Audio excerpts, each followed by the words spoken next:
அடிக்கிற வெயிலுக்கு நம்ம சூப்பரான கேழ்வரகு கூழ் தாங்க. இந்த மாதிரி நீங்கள் செஞ்சு சாப்பிட்டீங்கன்னா ரொம்பவே சூப்பராக இருக்கும். இதை எப்படி செய்யறதுன்னு பார்க்கலாம் வாங்க, வீடியோக்குள்ளே போகலாம்.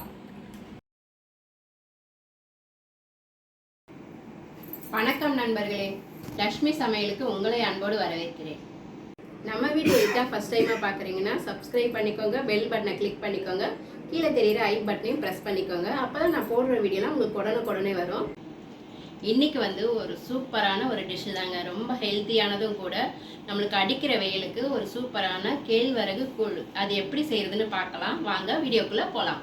கேழ்வரகுனாவே நம்மளுக்கு உடம்புக்கு ரொம்ப நல்லதுங்க. இந்த வெயிலுக்கு ரொம்ப பாடி ஹீட்டாக இருக்கும் இல்லைங்களா, அவங்கெல்லாம் அடிக்கடிக்கு எடுத்துக்கிட்டா உடம்பு குளிர்ச்சியாகும், ரொம்ப ஸ்ட்ரென்த்தானதும் கூடங்க. நம்ம அடிக்கடிக்கு இதை சேர்த்துக்கலாம் உணவில். நான் இன்றைக்கி ராகி கூழ் செய்கிறதுக்காக நான் 2 அளவுக்கு கேழ்வரகு மாவு எடுத்து வச்சுருக்கேங்க. இது வீட்டிலே அரைச்ச மாவு தான். அதுக்கப்புறமா நம்ம 1.25 அளவுக்கு அரிசி. என்கிட்ட நொய் இல்லை, அதனால் நான் அரிசி எடுத்து இந்த மாதிரி மிக்சியில் போட்டு நொய் மாதிரி செஞ்சு வச்சுருக்கேன். உங்களுக்கு நொய் மாதிரி கிடச்சா கூட நீங்கள் போட்டுக்கலாம். இது அப்படியே இருக்கட்டும். நம்ம இப்போ ஒரு பாத்திரத்தில் தண்ணி வச்சுக்கலாம். நான் இந்த பாத்திரத்தில் தண்ணி அந்த கோடு வரைக்கும் வச்சுருக்காங்க. இது நல்லா சூடாகட்டும், கொதிக்கட்டும், பார்க்கலாம். தண்ணி கொதிக்குது. நான் இந்த அரிசியை போட்டு கலந்துக்கலாம். இது நல்லா க்ளீன் பண்ண அரிசி தான், அதனால் அப்படியே நான் சேர்த்துக்கிறேன்.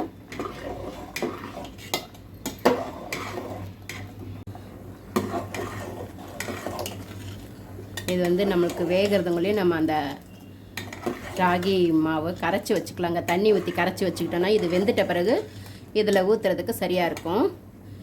இது அப்படியே வேகட்டும். நம்ம இதிலே கொஞ்சம் தண்ணி ஊற்றி நல்லா கரைச்சி எடுத்துக்கலாம். உருண்டைகள் இல்லாமல் நம்ம கரைச்சி வச்சுக்கிட்டோன்னா அப்போ தான் நம்மளுக்கு ஈஸியாக இருக்கும் ஊற்றுறதுக்கு. நம்மளுக்கு இந்த வெயில் காலம் வந்துடுச்சுங்க, அதனால் வெயில் காலத்தில் இந்த மாதிரி நம்ம அடிக்கடிக்கு செஞ்சு சாப்பிட்டா உடம்புக்கு ரொம்ப நல்லா குளிர்ச்சி, நல்லா ஹெல்த்தும் கூட, ஹெல்த்தியானது.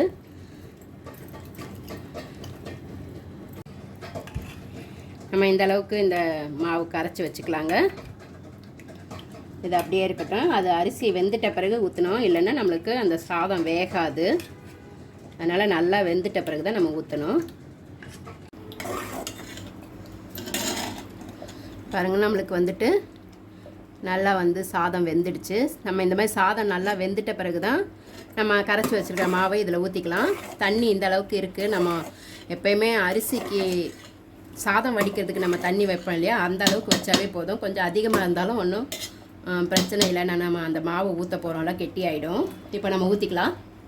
நம்ம கலக்கிக்கிட்டே ஊற்றணும், இல்லைன்னா உருண்டை ஆகிடுங்க.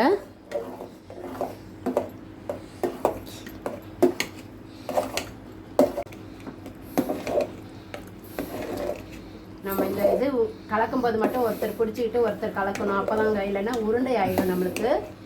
இப்போனா பார்த்தீங்கன்னா பாருங்கள், கட்டி விழலை. இதை நல்லா நம்ம ஒரு 5 நிமிஷம் கலந்து விட்டுகிட்டே இருக்கலாம். அதுக்கப்புறம் கொஞ்சம் லூஸ் ஆனது நம்ம அப்படியே விடலாம். இதை நம்மளுக்கு அப்படியே நம்ம சாப்பிட்றதா இருந்தால் நம்ம இப்போயே இதில் உப்பு போட்டுக்கலாங்க. நான் கூழ் மாதிரி கரைச்சி தான் சாப்பிட போகிறேன். அதனால் நான் எப்போ சாப்பிட்றோமோ அப்போ உப்பு போட்டுக்கலான்ட்டு. இது நல்லா நம்மளுக்கு அந்த கேழ்வரகு மாவு அந்த பச்சை வாசனை போகிற வரைக்கும் நல்லா வேகணும். அது வரைக்கும் இது அப்படியே ஸ்லோலியே இருக்கட்டும். அப்பப்போ கலந்து விட்டுக்கலாம். பாருங்கள், அவ்வளோதான், நம்மளுக்கு ரெடி ஆயிடுச்சு. நம்ம அரிசி போட்டு ராகி கூழ் களி மாதிரி செஞ்சுருக்கோம். இது நல்லா ஆறிட்ட பிறகு பார்த்திங்கன்னா உங்களுக்கு கொஞ்சம் கெட்டி ஆகிடும். இப்போ இது நம்மளுக்கு கேழ்வரகு மாவு ஊற்றிட்டு வெந்துருச்சான்னு பார்க்குறதுக்கு நம்ம இப்போ தண்ணி தொட்டு பார்த்துக்கலாம். இப்போ நம்ம ஒரு கிணத்துல தண்ணி வச்சுக்கிட்டு இப்படி தொட்டு பார்க்கணும். தொட்டு பார்க்கும்போது பார்த்திங்கன்னா நம்மளுக்கு கையில் ஒட்டக்கூடாது. அப்போ நம்மளுக்கு வெந்துடுச்சுன்னு அர்த்தம். நம்ம எப்பயுமே அந்த மாவு ஊற்றிட்டு ஒரு ஸ்லோவில் வச்சுட்டு ஒரு 1/4 மணி நேரமாவது நல்லா வேகணுங்க. அந்த பச்சை வாசனை வெந்தால் தான் நல்லாயிருக்கும் நமக்கு, இல்லைன்னா வயிறு வலி வரும். பார்த்திங்கன்னா இப்போ நல்லா வெந்துடுச்சு. இப்போ ஸ்டவ் ஆஃப் பண்ணிக்கலாம். நம்ம ஸ்டவ்வில் இருந்து இறக்கிட்டு பாருங்கள், நல்லா சூடு ஆறுனதுக்கப்புறம் ஒரு தட்டு வச்சு மூடிடலாங்க. இது நம்ம நாளைக்கு தான் வந்துட்டு கூழ் மாதிரி கரைச்சிக்க போகிறோம். ஏன்னா இது வந்துட்டு நம்மளுக்கு ஒரு நைட்டு ஃபுல்லாக புளிக்கணும். இது புளிச்சாதான் அந்த நம்ம கூழ் சாப்பிடும்போது நல்லா டேஸ்ட்டாக இருக்கும். எப்பயுமே நம்ம நைட்டே காய்ச்சி வச்சிடுவோம். இப்போ இதை வந்து நம்ம தட்டு வச்சு மூடிடலாம். நாளைக்கு பார்க்கலாம். பார்த்திங்களா, நம்ம வந்துட்டு நைட்டு காய்ச்சி வச்சுருந்தோம். இப்போ வந்து இதை நம்ம கரைச்சிக்கலாம். இதை வந்துட்டு நீங்கள் அப்படியே உருண்டை பண்ணி சாப்பிட்டாலும் அதில் குழம்பு ஊற்றி சாப்பிட்டா ரொம்பவே நல்லா இருக்குங்க. ஆனால் நான் வந்துட்டு இன்றைக்கி தண்ணியாக கரைச்சி தான் சாப்பிட போகிறோம்.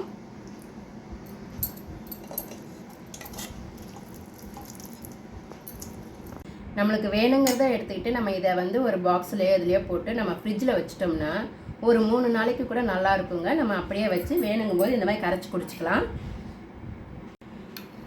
இதுக்கு வந்து நான் வந்து கெட்டி தயிர் எடுத்து வச்சுருக்கேங்க. இதை நல்லா எவ்வளோ வேணுமோ ஊற்றிக்கலாம். ரொம்ப நல்லாயிருக்கும். தயிர் ஊற்றி நீங்கள் சாப்பிட்டு பார்த்தீங்கன்னா ரொம்ப டேஸ்ட்டாக இருக்கும். இதுக்கு தேவையான அளவு உப்பு போட்டுக்கலாங்க. போட்டுட்டு இதில் கொஞ்சமாக நம்ம தண்ணி ஊற்றி கரைச்சிக்கலாம்.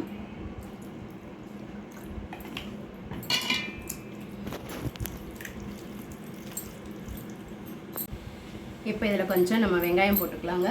பொடியாக கட் பண்ணி வச்சுருக்கேன்.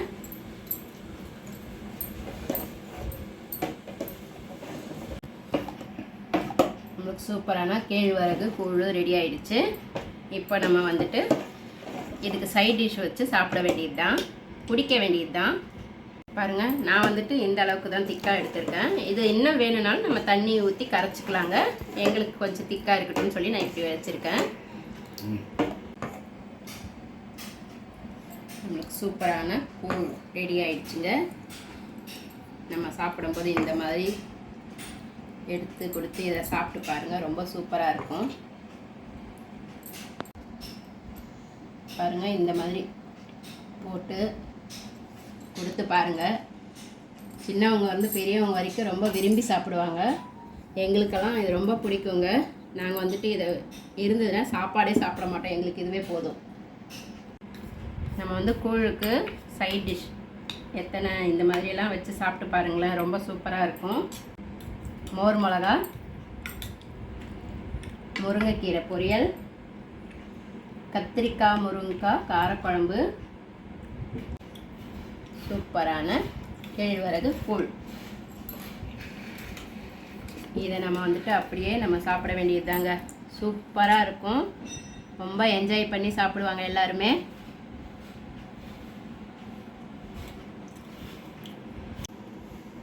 நீங்களும் இந்த மாதிரி உங்கள் வீட்டில் ட்ரை பண்ணி பாருங்கள். எப்படி இருந்ததுன்னு கமெண்ட்டில் சொல்லுங்கள். கண்டிப்பாக நம்ம வந்துட்டு இதை வந்து அடிக்கடி செஞ்சு சாப்பிட்றது ரொம்ப நல்லதுங்க இந்த வெயில் காலத்தில். எவ்வளோ சூப்பராக இருக்குது பாருங்கள். இப்போ வந்துட்டு இதில்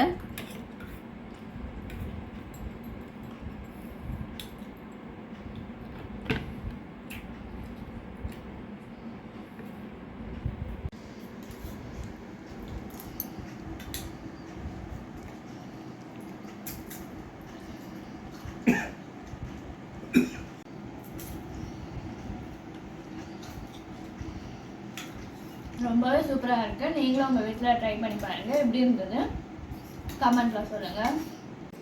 அடுத்த வீடியோவில் வேறு ஒரு டிஷ்ஷோட சந்திக்கிறேன். நன்றி, வணக்கம்.